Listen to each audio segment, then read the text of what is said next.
detective. Thrill me. Thanks for joining us. Another one from 2025. We are smashing out the fresh stuff, Jared. It's because that shit is dropping almost Left daily. and right. Yes. Today's episode, the new Predator animated film, Killer of Killers, from 2025. But before we get to that, I only watched one thing, Jared. It was a sports doco about Aaron Rodgers, quarterback. Oh, God. I don't know why I jumped on it. It was just there. I was looking for something easy. What platform? It's on Netflix. It's on Netflix, okay. I think he's a bit of an alternate unit.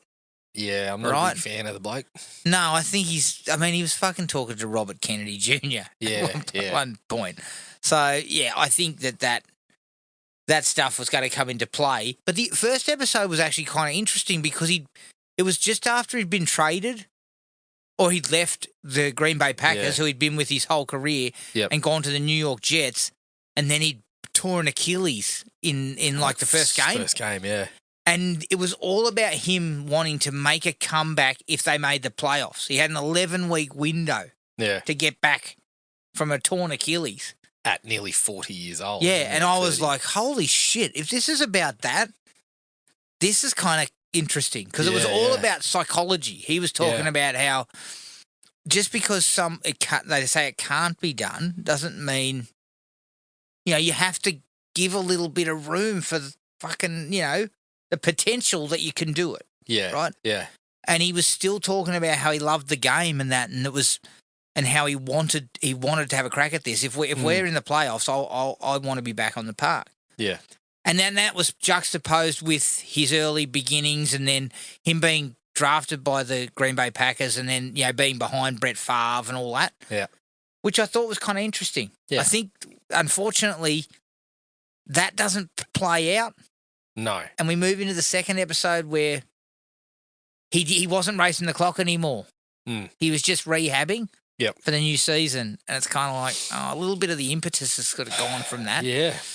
And then he's also fucking smoking the peace pipe and talking about shit in like circles and stuff with people about fucking, I don't know what he's crapping on about, but honestly, I was kind of like, I would have left. Yeah, yeah. If this guy was the Jets talking to me did. like that. The Jets did. Yeah, They moved on. yeah. Oh, my God. It took 2 seasons of his shit, one in which he wasn't fucking playing and wasn't around.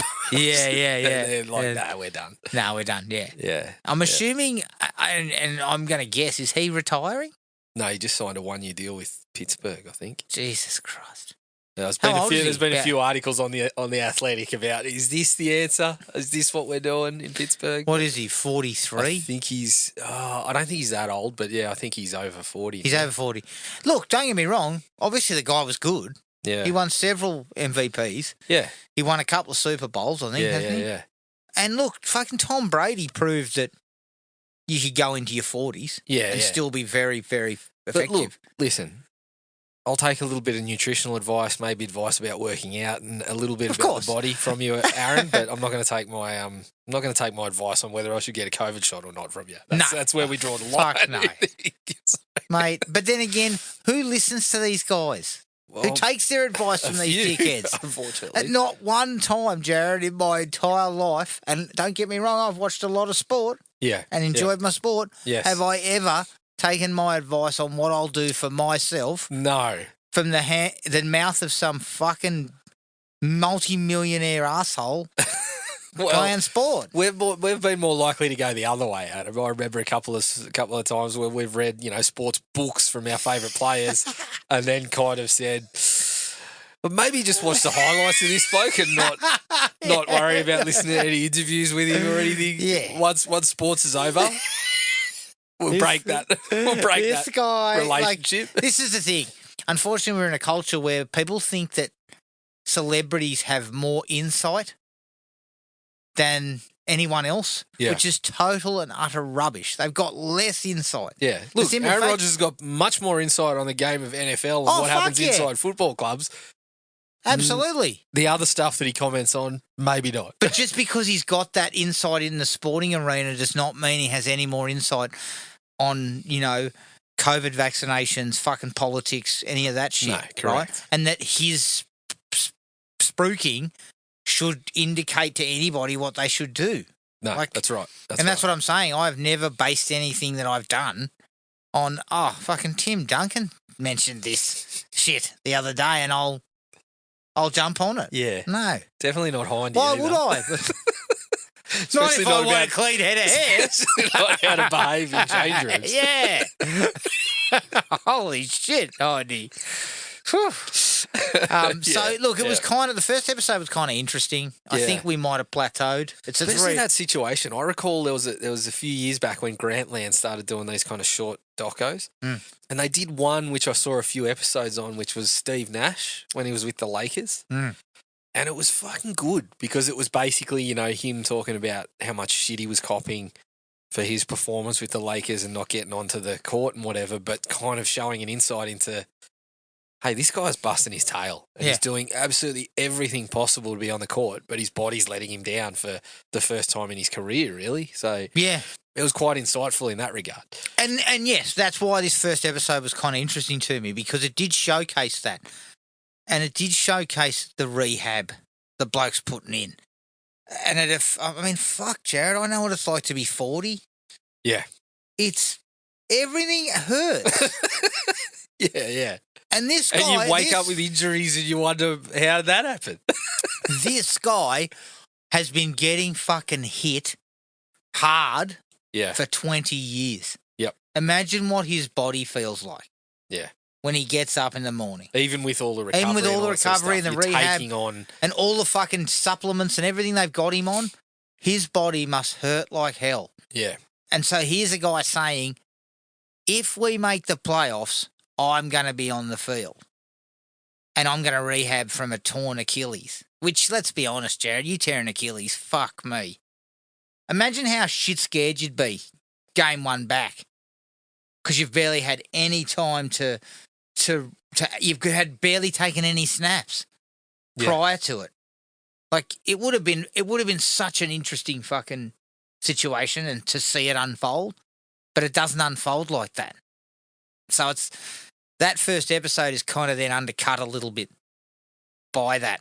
Yeah. And it just kind of everything peters out and then we get more of the whole political views and all this kind of stuff and I don't know, I kind You've lost me. Lost it a little bit there. Yeah. But that was it from me. Interesting. Yeah, I only watched one thing too, actually. I had a few irons in the fire and things that I started watching but didn't finish, but the only thing I did actually finish was on Shudder, actually. It was called They Call Her Death. They Call Her Death? Yeah, it was it was only released last year, I think, but it was sort of done in the style of like a kind of spaghetti western sort of thing, and I believe they shot it on film to get the kind of grainy look and whatnot. It was pretty cheap, but I think quite effective. Like just using the film gave it the sort of feel of the era that they were going for, but it kind of ramped up the violence. So it was sort of a straight revenge tale, but it ramped up the violence a little bit and threw a couple of visages of like death in there in certain sequences that were pretty effective. So yeah, I thought it was a bit of fun. Right? Bit of fun. Okay. Definitely. Like I said, not a whole lot of money spent on there, but quite an interesting little bit of work. Okay, might have to check that out. Yeah. All right, let's take a break. And here's the trailer for 2025's Predator: Killer of Killers.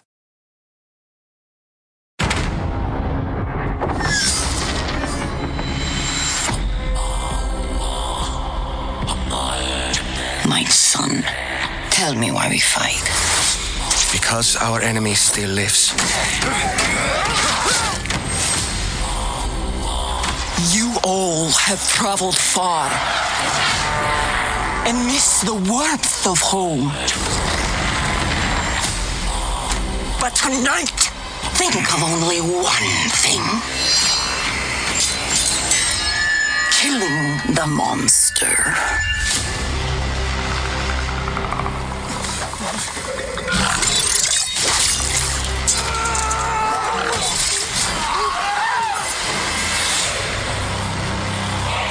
You're not hearing me. There's something else up in the sky. And it's not human. I pray you bloody your spear tonight. You are ready now.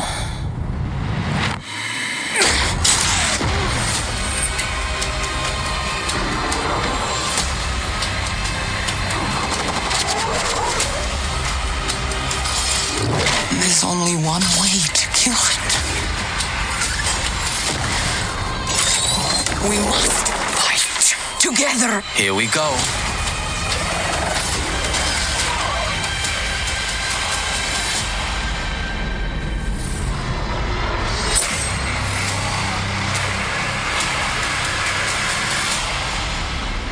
What happens if we survive?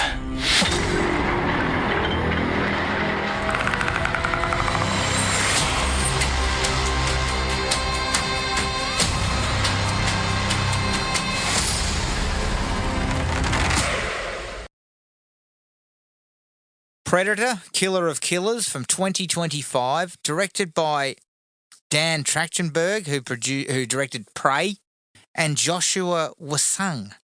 It's produced by Trachtenberg, John Davis, who produced Flight Risk, Ben Rosenblatt, who produced 10 Cloverfield Lane, and Mark Toberoff, who produced Piranha 3 Double D.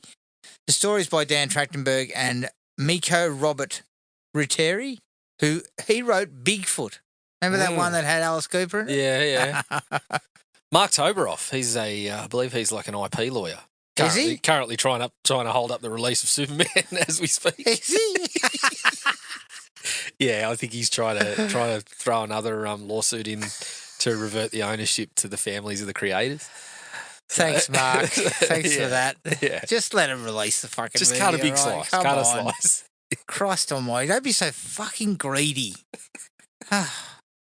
Screenplay is by Ruteri, and it's based on characters created by Jim and John Thomas.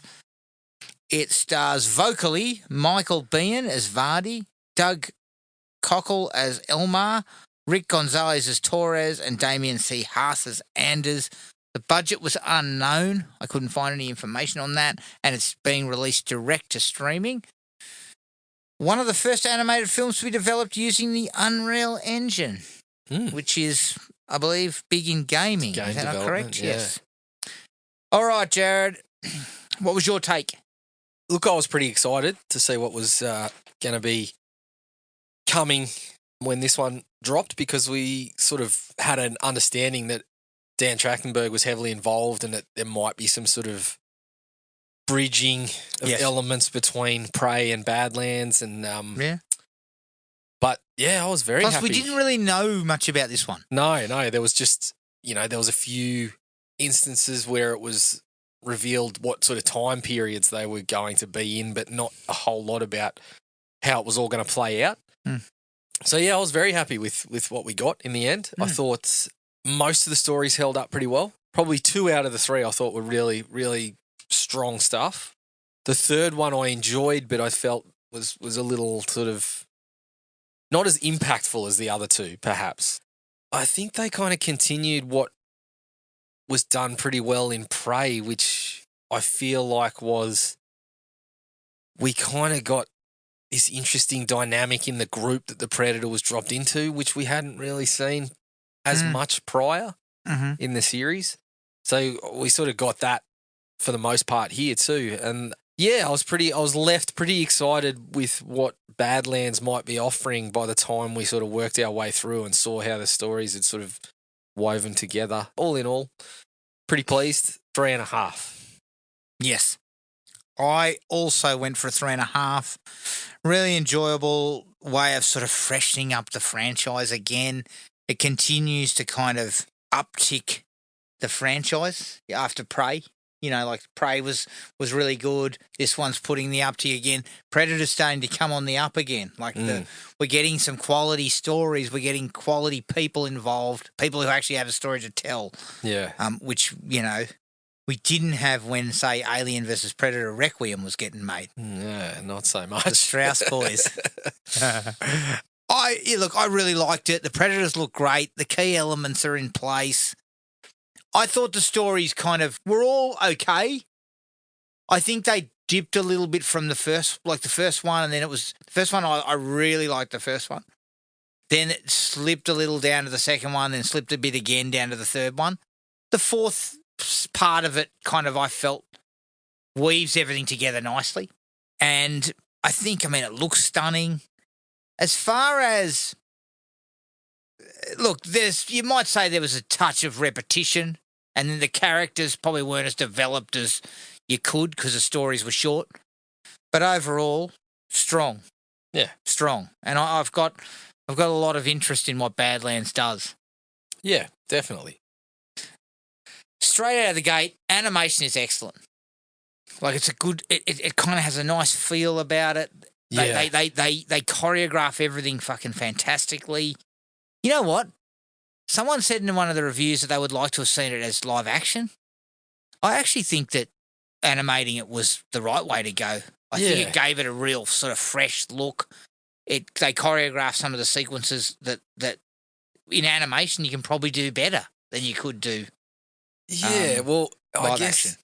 when you're looking at something like this, it's a budget thing, right? Like, you're going to different time periods, you're going with different size predators, you're going with all the technology that the predators are using.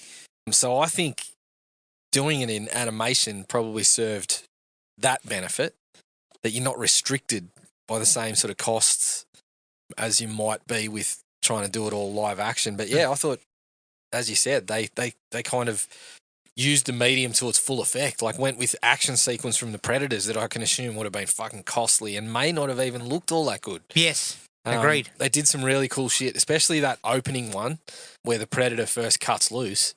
That's about as vicious as we've seen a Predator on screen. Yeah. So it was kind of awesome to see that. Yeah. But it's also, the thing I love about this is, like, it's similar with the comics medium, right? We've had stories told there that probably just weren't possible because of budgets and possibly interest in even making the things over the years. Yeah. But it's the sort of thing that we're just begging for from something like a Freddy and a Jason or whatever. Like, just get us some stories, and you can do them cheaper in those comic and probably animation mediums. Yeah. So the fact that they went with this and whipped out 3 new kind of Predator stories that they wove together, I fucking loved it. Yeah. Because they took a different approach with each story. Yes. So yeah, that was cool. Making it an anthology was a cool idea. It just, again, kind of, they were short. They were about the Predators hunting people from different times with different skills, different weapons, that kind of thing. And I just sort of, you're able to expand the mythology a little bit. Yep. Without, as you say, having to spend a shitload of money and perhaps not really coming out with quality. Mm. You didn't know what you were going to get if you were going to have to try and do some of what they were doing. So I think in the end, the idea of an anthology sort of series that then weaves itself together and has and still had ideas rooted in some of the previous movies. Yep. Which I thought was cool. A little bit of a throwback. I think it's pretty fair to say too, like, I kind of mentioned it when I was sort of summing up what I liked about it, was Trachtenberg seems to have started to sort of set this tone of dropping the Predators into some backstories that are probably a little more detailed than we're used to. Yeah. Like with Arnie and Co., it was pretty straightforward. We knew what sort of mainstream action cinema was offering, and that Arnie was, peak man at that time. He was, yeah. And so we dropped the Predator into the midst of that and, tell a really effective story that way. But since Trachtenberg's come along, we've kind of gone with, Prey was an interesting take on it and probably had a little more kind of substance to the story between Naru and the group before the Predator kind of gets mixed into it. And he's kind of followed that up here with, like, these, some of the parts in play are pretty straightforward. And as you said, they're shorter stories. But you can see he's kind of detailed these backstories of these characters before the Predator's kind of been dropped into it. Yeah.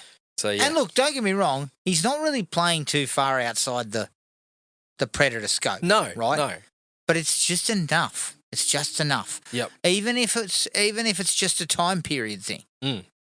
Like, we've always wanted to see the Predator in different settings. Yeah. And he's got a real habit of putting his own touch on classic elements of what we've seen in the movies, which I'll kind of mention as we kind of go through the stories a little. Look, there was a couple of really great shots. I know I could go on about this, and I think it's possibly even a little bit overused throughout. But the early cloaking stuff, you see the ship flying over the top of the hunting ground, and it's cloaked. And then not long after that, they've made a fire. They're sitting around the fire, and they sort of pushing it, and little flames, the embers fly into the air and hit the cloaked predator that's just standing there nearby. Yeah, I thought that was really cool. It was another nice way to use it, and play with that cloaking stuff that the predator has. Well, that was exactly one of the things I was talking about. Like, we've seen that done a couple of times. And, you know, in Prey, he had the shot with the blood over the cloaked thing, which was fucking awesome. Yeah. That one I really liked too, the embers touching it. And there's another one during the ninja fight that's very, very well done too. Yeah. Very effective stuff. Yeah. The fight scene with the shield when they attack the fortress is fucking awesome. It is the peak of this movie. Yeah. Cutting a SWAT. Predator's not even involved. No. Early on. It's just fucking hammer time. Yeah. People getting their fucking heads cut off. With the two shields. It is just, it's all happening. And briefly, it almost looks a little bit like a computer game. Yep. In terms of the way they've kind of structured where the camera is going to be, like where the action is happening and how it's being sort of taken in. But overall, I thought that was the peak of the film for me. That was fucking all happening. Yeah, it was probably, in terms of that short sequence, I would agree. That was probably the best bit of work. I mean, it was just an excellent action sequence. Yeah. And it was just all happening. And including the fact that she gets bailed out by her burly sort of offsider a couple of times, you know, where you think she's going to get killed. It works out really nicely. Yeah. And then it's followed up very quickly by the sort of predator uncloaking, and we see, all right, this is a big motherfucker. This is like a... It's like a bodybuilder style predator. Yeah. And... new weapons. Just cuts loose. Yeah, cuts loose and then has that fucking... It's like a magnetic sort of thing that goes... Yeah, on the hand. Yeah, that was cool. But also, as I said, it sort of just unleashes and kind of uses the animation to its full effect to show that this predator just fucking rips through this crew of Vikings units just very quickly, and a couple of really sort of full on shots, like one in particular where he fucking rams someone's head into the wooden pole and then kind of pulls his hand away, and the face is just mangled. Yeah. Doesn't he punch someone into the fucking rafters? Yeah. It was super effective. Yeah, it was really cool. But that's also followed by the other bit that I really liked was the showdown on the ice, and it's got, you know, you've got that hauntingly cool stuff of like the boats all frozen in the air. Yep. And she's using it for cover, and the predator's in there, and then, you know, they throw down, they end up under the water with the fucking anchor.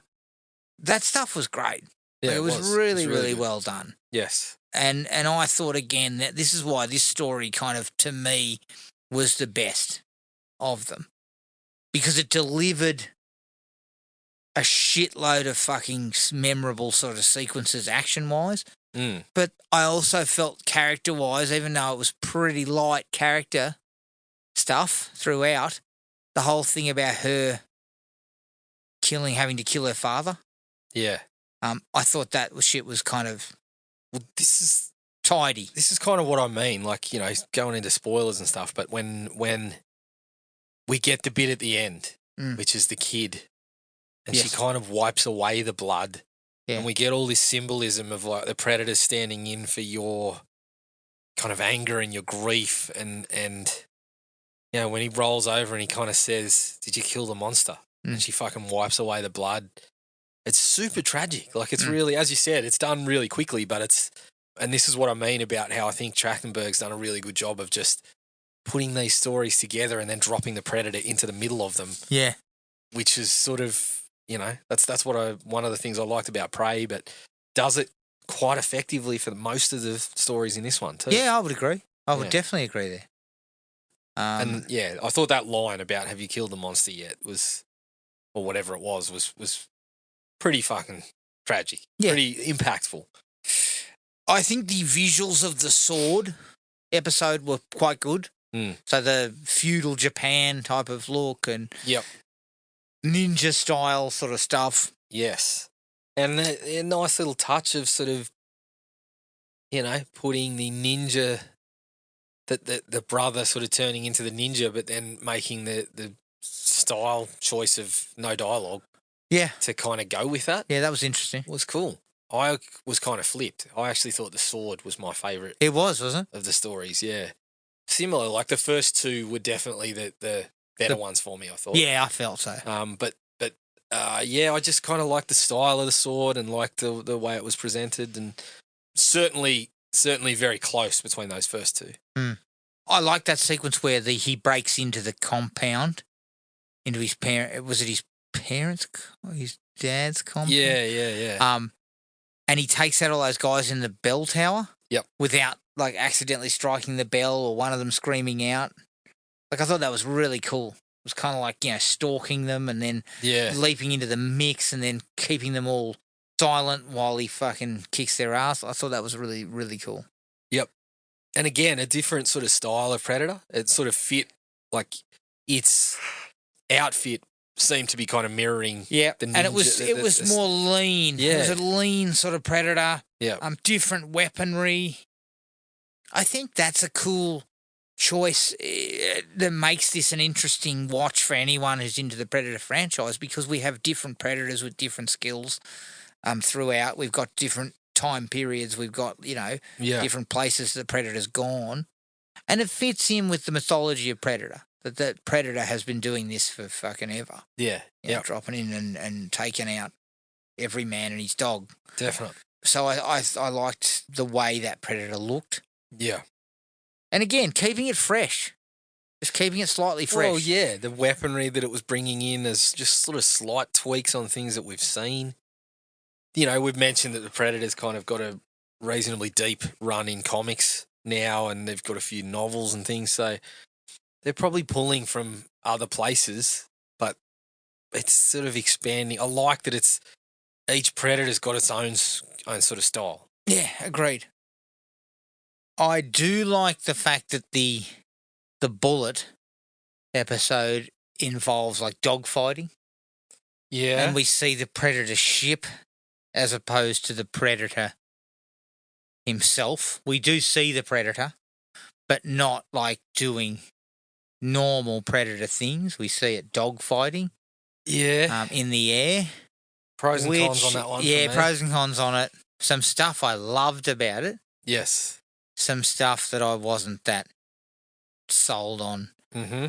And not in a bad way, because most of my dislikes were more sort of overall. Yep. Not specific.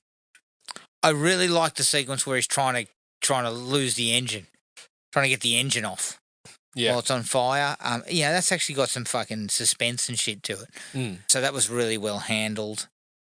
And I absolutely loved the fucking net. Yeah. The fired net that catches the plane and just wraps it up and then cuts it to shit, which we saw in Predator 2. Mm-hmm. Same thing on a human. So that was really cool. Nice little callback to one of the earlier films. Yeah, definitely. I actually had, just pulling back to the sword briefly, my last like from that one. Yeah. The falling leaf. Yes. Very much another really cool usage of the cloaking, but doing it a different way by allowing other people to see it. And sort of tying it into the sort of proverb that they dropped in the opening. Inspired. Yes. Adam. Inspired. Yes. And look, we don't say that about Predator films often, that they're inspired. No.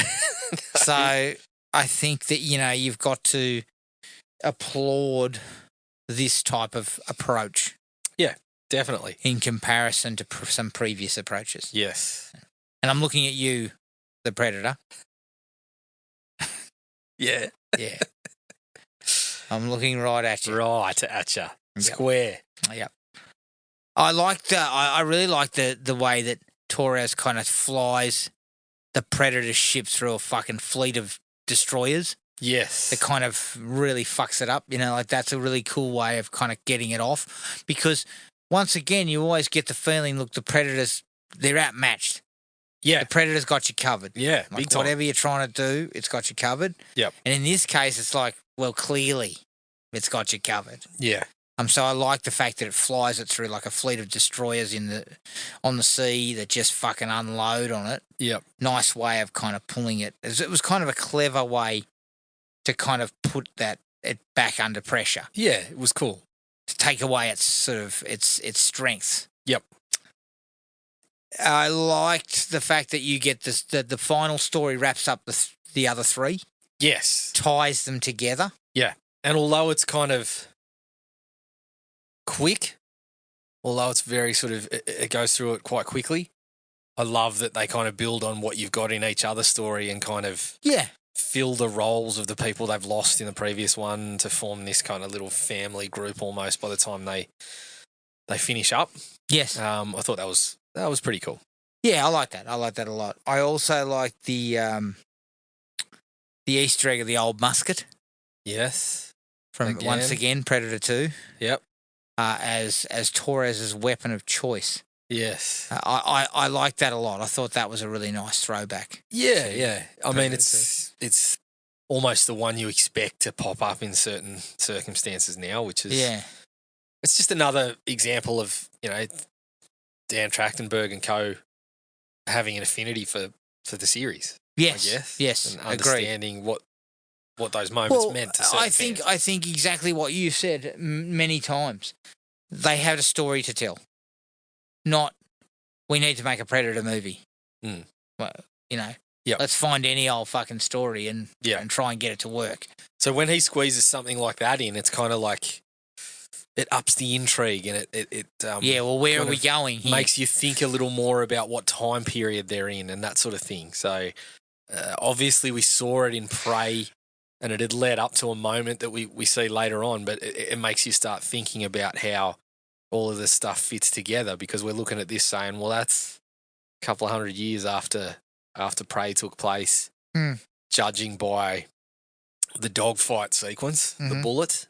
So when they start whipping those things out again, your mind starts going to a few different places. Well, you start realising, you're looking at timelines and stuff, and like it's very, it again ups the intrigue. You're correct. It ups the intrigue, makes you feel like you're involved in the series, and I think that's important.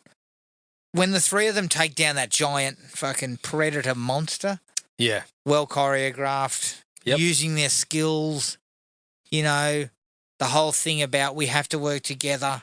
Yeah. Or we're not getting out of this. Really, really well played. Yeah, and I kind of like that throughout they're talking in their own language. There's like dialogue, but no one understands anyone else. They're dropping lines in their own languages. But they still manage to find a way to make it work. It's pretty cool. I thought it was a fun sort of sequence. Yeah, and just continued to sort of build towards wrapping up that little story quite neatly. Yeah, great. The three stories quite neatly, sorry. The King Predator. The one that you're going to fight at the end. Yeah. I love the look of that. Love it. Are we going to see that in Badlands? I feel wonder. Like we're going to see it in Badlands. They kind of like had long fucking dreads that go down was that feet. The stuff at the back, were they like alien fucking bones? Yeah, maybe. Looks to me like they were like xenomorph bones. Yeah. Which is pretty fucking... Which is a cool little callback. Because we've already, people have already established online that Elle Fanning's character in Badlands... Is it synthetic? Looks to be a Wayland Yutani synth. So... Yeah. That's interesting. Maybe we might be crossing the stories over again. I just love the look of that Predator. All the horns and shit coming out of it. And yes. It was real bad. It was really, I like it a lot. It was going to be a tough ask. Yes. I love the fact that it offers... You three must kill each other, and then the winner will take me on. And I'm like, I'd rather just get fucking knifed. Just fucking right now. Just take that sword. Because I don't need this cut up my ass as well. No. Like, I really hope we see that one in Badlands. Yeah. He was a bit of a very fucking impressive sort of Predator. I like the way they did that. Design. Yeah. And the last thing for me, they linked it to Prey. Yep. They also, what I can only assume, is linking it to Badlands too. Yeah. So that's cool. Yeah. You've now got the little kind of connector. So I got to say, like, first off, me and my son were watching it, and we're sort of talking as we go, and we're like, "Are we time traveling here?" And then they bring in the little pods. I'm like, right, okay, so it's kind of like cryo pods or whatever, that, like in Alien, where they're fucking asleep for years. So the first thought for me is this opens the door for characters like Dutch. Yes. Because, and it's pretty clever because we're in a series where we've never had the hero back. No. We haven't had a Predator where Dutch has come back or where Danny Glover's come back. We've been on a new story every time. Yes. So this throws the door open for Dutch, for Royce, and obviously Naru was one I was thinking too, but then we get that confirmed. So now I'm fucking sitting here just in the grip of Badlands. I mean, Arnie and Danny are too old. Yes. I mean, they have not been in a pod. Their pod fucking woke up 30 years too early. I honestly, I would like to see Royce again. Yep. I think that would be really cool. Yes. Because Badlands appears to be in a similar vein to that one too. And the thing about Royce too, I think people forget, is that one's criminally underrated. Yeah, I love and that one. That I love that. character is criminally forgotten. Yeah. In kind of like the protagonist from the Predator films. And, and he shouldn't be. He's a case of where he's really, really good. Yeah, the case of where the character's, fairly run of the mill, but you got a really good actor in there. Yeah. Who gave it some fucking spice. Yeah. And I'd love to see him back. Yeah. I think that would be really cool.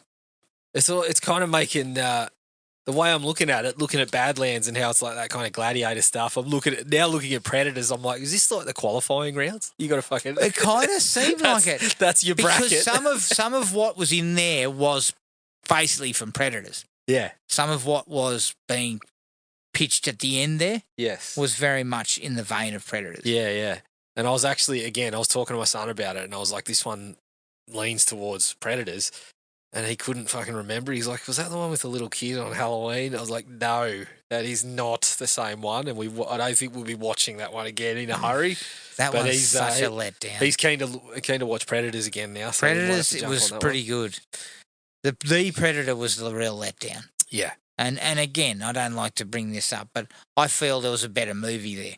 They definitely. fucking cut the guts out. Definitely. I think they fucked that up. What are you going to do if we get into Badlands and they start teasing a big return and it's Boyd fucking Holbrook? Boyd Holbrook. I'd be all right with that because I feel like he gets fucked. Yeah. His character gets fucked because what I think that Black and Fred Decker had in mind and had actually written was totally different to what we ended up getting. Yeah. Which it shits me because I'd really like to see what that was. Yeah. Like good or bad, let's see that. Yeah. But I actually made the same note. I kind of said once I was tossing out the cryopods and all of this was in the thinking, and then we see Naru and I'm like, cool, they've confirmed that this is an avenue to get some people back. And then one of the notes I actually wrote was, is this a chance to redeem some of the Predators? Yes. The Predator. Yes. Like a couple of the characters in there. And yeah, I think that would be kind of cool. I actually think Boyd Holbrook wouldn't be a bad one to bring back either. Yeah. Like we just need you get the opportunity to perhaps make up for where things went wrong there. So I think that would be all right too. Yep. Any other likes for you? No, that was it. All right, my dislikes were pretty slim. As I said before, I feel like it falls away. So the shield is the best one for me. The sword is still okay. Yeah. But lesser. Yep. And then the bullet's probably a substantial drop. Yeah. Not entertainment-wise, but just kind of story-wise. I think it's a little more wisecracking. It's a little more... Something's missing from it. Yeah. That I think was in the other two. I felt the same. Although I flipped the two stories. I thought the first one was excellent, but the sword for me they just raised to the peak there, and then dipped off a little bit. Same as you, I applaud the idea of taking the predator into a dogfight because it's something that we haven't seen. It's a different scenario. And I mean, I have a feeling that one might grow on me if I watch it again. It might. But I just feel exactly the same. I think there was a couple of character moments, like, you know, Michael Biehn's character, the little moment between him and, what's the main character's name? Him and Torres, before he kind of sacrifices himself. But I just felt overall the story just didn't hold as well. Well, I think one of the reasons why the dogfight stuff was kind of intriguing to me is there's a bit of repetition. Like if you watch them, they are essentially the same structure. Yes, right? somewhat. Two feuding groups or people, suddenly the predator's dropped in and we kill it. But it was different in the sense that, like, the first one was very much, and again, they whipped these together in a short story format, basically. But the first one was very much, you know, that, as I said, the predator kind of drops in and represents the kind of grief and the anger she feels towards this guy and the having to kill her father and that sort of thing. But then we flip the whole thing about, well, now it's cost you somebody else rather than this guy taking on your grievances and things like that. The second one, as you said, it was feuding again, but it was like the predator in this one kind of represented their father's influence by the end of it when they're fighting together and they come back together and that sort of thing. The last one just, it's sort of the story that it hung on of his dad telling him you're on your own now and then him kind of feeling that was inadequate. I just didn't feel like it was as strong. That didn't have a lot of strength. Yeah. And especially in the short story format. No. You just get needed more time to flesh that. Yeah. So you just get you just get his, you know, these brief feelings of inadequacy and then he's in the fight. Yeah. And I feel like you never, and I think this is probably another dislike across the stories. I think the character building was better in the first two stories. Like, I think done reasonably well in like a 20 minutes. Yeah. You got to fucking put together 20 minutes. You're not going to have a lot. Yeah. But because of those lengths, you can't build really strong characters. So you sort of, you got to. I disagree a little bit. But that's where the third one falls down. Yeah. Because you don't have that. It's just you've got to do it in a different fashion. Yeah. And the third one seemed to be doing it more in like a movie that we were going to get 90 odd minutes of. Yes. Whereas you look at something like The Sword, there's no dialogue, but there's the moments of, okay, you get the sense that the dad's pitting the two brothers against each other, but one of them puts the sword away. So you start to get his emotions about fucking feuding with his brother and things like that. Then he pisses off and then he comes back and fucking kills this swath of, you know, defenders of his brother, and then he cuts his face and he's prepared to leave it. That's leave it at. And it's like, I'm fucking sitting there going, that is really excellent character development in short. Whereas the third one it's also just lacking a little undid bit of itself too by you don't really get that payoff on Michael Biehn's death. No. The emotional payoff. No. Because they barely knew each other. Like, no, that's right. Even in those little sequences, whereas the first two managed to convey enough to give you some emotional range, the third one didn't at all. Yeah, when he's telling you he's going to sacrifice yourself, well, fuck. It was only 10 minutes ago you were telling me I was a useless prick. I'm still a little bit upset about that. I'm still seething slightly. And honestly, my response is, all right, do whatever you fucking like. Thanks for that. Do you know what I mean? Like, there was no emotional weight to that one. I had similar feelings. I think it just, as I said, I think maybe it'll grow on me when I watch it again and I'll appreciate a little more the taking a predator into a scenario. There were things to like about it. Don't get me wrong. It's not like it was absolute garbage. No. But it probably traded on action. Yeah.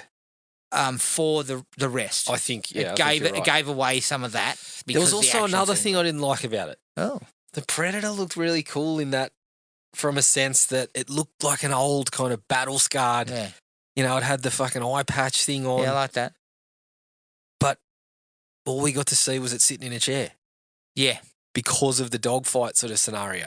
I was hoping they would crash and we'd have to go a little hand to hand, although I didn't buy Torres was up for that. No. So it probably was a wise move in that way. But I Tor- kind of looked at the Predator and thought, fuck, I would have liked to see a little more of I'll that. tell you where you really see the inadequacies of that third story are actually in the fourth story. Because you're still getting character development of the other two Yeah. and their motivations and their fucking anger and you're getting it all still. Yep. The whole thing about him basically sheathing his sword again and saying, I'm not going to do this. You know, I'm not going to do this. And her fucking, she immediately goes into kill mode when they've been told they have to kill each other. Torres is the one who's kind of like, it's just, he sort of felt out of place. Yeah. They couldn't he's really being protected by old mate that doesn't want to fight and the Vikings in full kind of fucking anger mode. Yeah, the Viking, which seems to be, again, my understanding of Norse mythology is like your understanding of, Roxette's greatest hits. I've skimmed Wikipedia pages very briefly, but it seems like she's ready to go down fighting. She's ready to go to Valhalla and die in battle. Yeah. Like, but Torres she wants is to kind see of her son again. wisecracking and it felt at odds with the other material. Yep. Which maybe that's what they were going with for the third one, more of a fun type of scenario. I don't know. But it just, his fucking wisecracking and shit after he's been swallowed by that thing. Mm. Like, even that seemed a I'm bit not like, in the mood for jokes at this particular time. And I felt like dropping him into that thing's mouth. It just seemed weird because only seconds before we'd seen a predator get fucking chewed up by it. Yeah. Do you know what I mean? Yes. And again, I'm not saying it couldn't have happened. I mean, fuck, realism was not high on the list. No, that's right. But what I mean is, it felt like a joke, and that's not what I was hoping for in that moment. Yeah. Do you know what I mean? No, I hear you. It just felt kind of way less interesting. And I know Torres kind of is only there to fly the ship. Mm-hmm. The other two are doing the battling, which I dug because that was kind of more in keeping with them. Yeah. I just felt Torres was kind of a little bit. I felt a little bit like I would have probably been happy if he wasn't there at the end. Yeah, which is my only real gripe. gripe. A little differently, yeah. It was my only real gripe in the film because I haven't got any other dislikes. Because for me, for the most part, I think it did its job well. Yeah, Very really well. good, really good. And I'm anticipating that we may see. Do we see Torres in Badlands? Maybe. Do we see? I don't know. Maybe we do. Well, do we see the other characters? Do they come across? Because it seemed to be on like a hostile sort of sci-fi sort of planet. Yeah. Do we find them crash landed? My interest is peaked. Yeah. I'm ready. I'm ready for So Badlands. do we then connect When's Badlands out? It's a couple of months. the Predator with them? Yeah. I think it's is it November? Yeah, something like that. So maybe it's one of those things, Predator teaming up with humans. Yeah. I don't know. I don't know. But I'm excited. I'm very excited. I have very one excited. more dislike. Mm-hmm. I'm still working through my feelings on seeing predators talking and things like that. The ones who are talking, like the king predator is talking about, you know. As much as I loved seeing that, when we start getting subtitled predator language and things like that, I started to say, "Oh, are we seeing too much now?" Is the next thing I'm going to say? Yeah, is the next thing I'm going to see predators making red? Maybe maybe I'm seeing too much. I don't know. Yeah, I don't know. We've gone too deep into the mythology. Yeah. Interesting. Yeah, like I mean, it didn't talk too much, but no, it was enough. And I was here for it with this one. But I was just looking at it going, how much are we in for of this in Badlands? Let's hope there's not a heap of that in Badlands. Because my concern with Badlands is you may not have a lot of characters and one of them doesn't talk. One of them's a monster. Okay, Is it good? Yes. That's where we're heading. But there could be something, if what's he's a synth, there could be fucking translation abilities or something. Yeah. Which, again, I think might have been a plot point that was missing from the Predator, which was the whole, working with humans. Yeah. Fucking angle. Which is look, there's nothing to say that's going to be bad if that's what they go with. Well, I'm working through my feelings. surely on that. Google Translate translate the Predator language in English. Well, look at their weaponry. They've had Google Translate for fucking ages. I know. They've been able to tweak it. Exactly. But overall, that's it for me. Yeah, Like yeah. that was. I mean, we look at their helmets and they look at our fucking Google glasses and things and start thinking, Jesus, you guys have got a long way to go. We've had that shit for years. Yeah, we've got fucking heat vision. Yeah. So fuck, you guys need to get on board. Yep. But that was it for me. Same. That was Predator, Killer of Killers. You can find us on Podomatic, iTunes, Spotify, and wherever else you get your podcasts. Send us an email at thrillme@iinet.net.au. We're on Facebook at Thrill Me Podcast Australia, Instagram at Thrill Me Podcast AU, and Podomatic at thrillme.podomatic.com. Keep an eye on the Facebook page to see what we cover next. But until then, take it easy, everyone, and we'll catch you later. Cheers. Find the podcast at Podomatic or on iTunes. Don't forget to rate and review. Like us on Facebook at Thrill Me Podcast Australia or contact us at thrillme, all one word, all lowercase, at iinet.net.au.